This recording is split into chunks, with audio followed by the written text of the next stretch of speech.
All right, so in this lesson, we're going to take a look at ancient India. And I want you to remember to use your SPICE graphic organizer to help you keep track of the details in this lecture. And I'll be clearly labeling the SPICE elements in the Unit 1 lessons, but after that I won't. So make sure you develop these skills now. And I also want you to mentally make comparisons and contrasts with the Mesopotamian and Egyptian civilizations. And you've heard me say this before, so you're probably thinking, I bet Mr. Brayman will put some compare and contrast questions on the exam. All right, so first let's take a look at interactions with the environment. And as you're probably noticing now with all these ancient civilizations, they're river valley civilizations.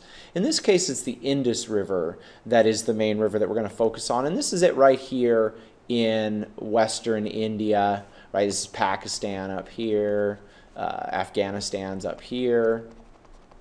And it's another one of these river valley civilizations. And, so it's all about interactions with the environment. Another thing you want to kind of keep in mind here is the presence of the Himalayan mountain range right here. And these monsoon storms that come up from the Indian Ocean and bring very warm, moist air. And when that air, hits against the mountains up here, it's kind of like what we have here in Western Washington. Massive rain up here in the highlands, and then it flows down through the river systems, making for some really powerful river systems that are the basis of Indian civilization. And one thing you want to keep in mind too, this area through here is kind of a dry golden desert, but in the early part of the Indian civilization, around the 4000s BCE, before that, this area was much more green and fertile, and a great place for an early civilization. Right. The politics of this region, really you're looking at from 4000 to 2500 BCE, the rise of very small, decentralized city-states. Kind of more similar to Mesopotamia than Egypt. You've got these small little regional kingdoms that are very separate and not united into anything bigger in the way that Egypt was. And right around 2500 BCE, we start to get the spread of the Harappan civilization, which is named for the city of Harappa right here. And so you do kind of get this larger civilization that starts to organize, although again not under a centralized power like Egypt or like the later Mesopotamian civilizations that we looked at, like Akkad and Babylon, not that tightly organized either. So you have these strong ruling classes in each city, but no king or emperor really unified. It was more just kind of common culture and common trade that brought them together instead of an emperor and imperial warfare. Another important feature of their interactions with the environment was kind of a lack of monumental architecture, and I think that goes back to the lack of big strong emperor like Sargon or Hammurabi or one of the pharaohs creating these large architectural wonders. However, they did have very well-designed and well-engineered cities that were laid out on very tightly organized grid patterns. Strong walls and good irrigation systems fed these cities. And so we kind of know there is a common civilization here because we see a high degree of similarity in the houses and city designs across the large region. Culturally, we don't know as much about the Indus civilization as we do about the Mesopotamians or the Egyptians or the Chinese that we're going to look at in an upcoming lesson. And part of that's because their writing system still hasn't been deciphered and translated. We have these very elaborate symbol systems like we have in front of us here that seem to be used a lot for trade and inventory and marking ownership.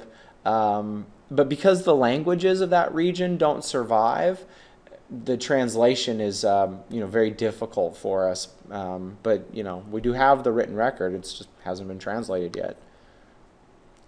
And the big political change that took place right between 1600 and 1200 BCE were the so-called Aryan Invasions.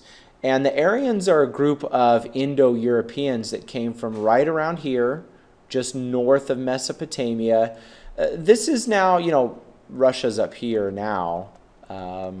in the Ukraine and Georgia, right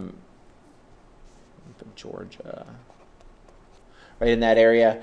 And so, these were nomads. They had horses, very warlike people who spread down into India, right along these lines here, Iran, and then finally down into India. And so these nomads, and you're going to hear me say this a lot in our first 2 units of world history. You're going to keep your eye on the nomads. They're big changers. These are people who don't settle down, who move around a lot. They have access to horses, usually very strong warriors, who have big impacts on these ancient civilizations. Later on, not so much, but keep an eye on this. And like many nomads, they brought a very male-centered, patriarchal, warlike civilization. Like I said, it was kind of normal nomads. And so these Aryans took over the Harappan farmers.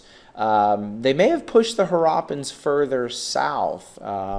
If you look at Indians, the Indians from further north and west tend to have lighter skin, kind of an olive golden color.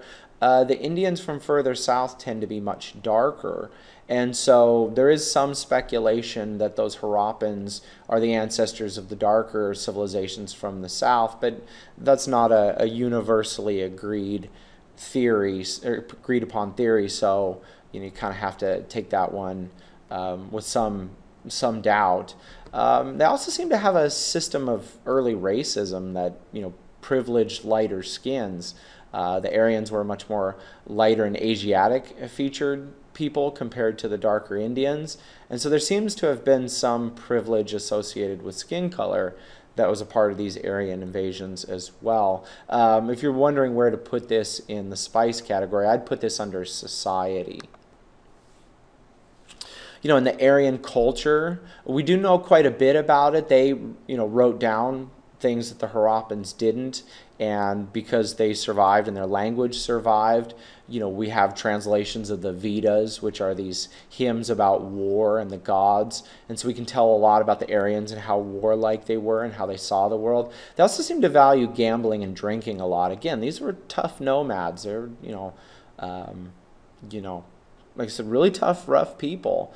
And their language survives in the language that we call Sanskrit, which is related to the languages of Persia, modern-day Iran and Europe, and much closer to those Indo-European languages than the language of some of the people further south in India.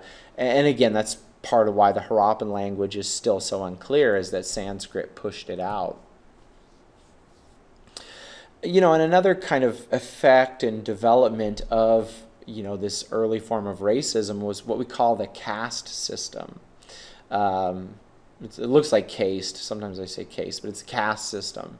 And this was a social and a political and an economic system that also had its roots in religious culture, right? And so really, it kind of starts with this religious culture as well as the political effects of the Aryan invasion. And it's this idea that people are born into these certain levels of society: the Brahmins, the Kshatriyas, the Vaisyas, the Shudras, and finally the Pariahs on the bottom. And so the idea is that people are born into these castes, and these people have more political power. These people have somewhere between little and zero political power. And this also affects, the way they were viewed religiously and also economically, right? If you're down here on the bottom and you don't have much social power, it's very difficult for you to get economic power and make money. And if you're up here, it's, very easy for you to get economic power and have money. And again, people are born into these castes and they can't move, right? They're not like us, where in the United States of America, we believe that, if you work hard and achieve, you can move up or down depending on how good you are and hardworking and intelligent and things like that. They didn't believe that. It's like, you're in this caste, you're not moving, right? And so, this caste system in the Vedas becomes the more formal religion of Hinduism. Right? So Hinduism is a modern religion, and it evolved at this time period out of, like I said, the Vedas and the systems that the Aryans brought with them. right? And let's return to interactions with the environment and talk about how that affects the economy of this area, right? India remained a little more isolated than Egypt and Mesopotamia, partially because of this ring of mountains, right? The Himalayas, as well as the mountains to the west and the east. And, you know, down here you've got a ring of ocean, you know, the Arabian Sea, the Bay of Bengal, and the Indian Ocean. Remember, the Indian Ocean is down here.